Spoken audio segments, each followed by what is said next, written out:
ரஹ்மான் சாரோட வந்துட்டு நம்ம ராக் ஸ்டார்ல வந்து you sang in front of him I remember. ஆமா. And did you work with him? இல்ல நான் ஒர்க் பண்ணதில்ல வரைக்கும். ஆமா. I think இது எல்லாரோட ட்ரீமா இருக்கும்ல to just sing something for Rahman sir. ஆமா. Because you sang a song அவரோட படத்துல இருந்து அவர் முன்னாடி நீங்க பாடுனீங்க. ஜுவாலாமுகில இருந்து you sang. I remember ரொம்ப அழகா அன்னைக்கு you sang and I was there. And did you try to talk to him? Second time அவருக்கு முன்னாடி நான் பாடுறது ஒரு மிர்ச்சி அவார்ட்ஸ் ஃபங்க்ஷன்ல நான் அவருக்கு முன்னாடி பாட முடிஞ்சது. அப்புறமா அதுதான் ஜுவாலாமுகி பாடினது செகண்ட் டைம். அது அவரோட ஓன் ப்ரொடக்ஷன்ல பாடினதுனால இன்னும் நர்வஸா இருந்தேன். சரி கூடிய சீக்கிரம் மேனிஃபெஸ்ட் பண்ணுவோம் நடக்கும் அப்படின்னு சொல்லி. அண்ட் வித்யாசாகர் சார் பத்தி சொன்னீங்க. And also again beautiful compose. Have you worked with him? அவர்கிட்ட ஒர்க் பண்ணியிருக்கேன் நான். ஒரு 2-3 ஒர்க் அவர்கிட்ட பண்றதுக்கு வாய்ப்பு கிடைச்சது.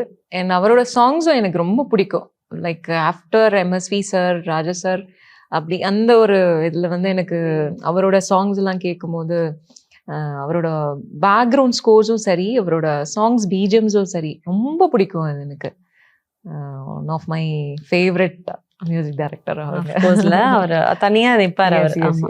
But who are your favourite singers இப்போ பாடிட்டு இருக்காங்களே? பிரதீப் நீங்க ஆல்ரெடி சொன்னீங்க. பிரதீப் எனக்கு, அப்புறமா ஹரிச்சரன் பிடிக்கும். என்னோட எல்லாருமே நான் கபி கபிலன் அவருக்கு ரொம்ப பிடிக்கும். நிறைய சிங்கர்ஸ் இருக்காங்க. அபய் ஜோத்பூர் அவங்க இருக்காங்க. ஏன்னா அவங்களோட வாய்ஸ்லாம் எனக்கு ரொம்ப பிடிக்கும். எப்போ கேட்டாலும் வந்து ஐயோ இவ்வளோ அழகா இருக்கே, ஒரு ரவுண்டட் வாய்ஸ் அவங்களது. அண்ட் சாயோட வாய்ஸ் பிடிக்கும். சாய் அபியங்கர் அவங்களோட வாய்ஸ் பிடிக்கும்.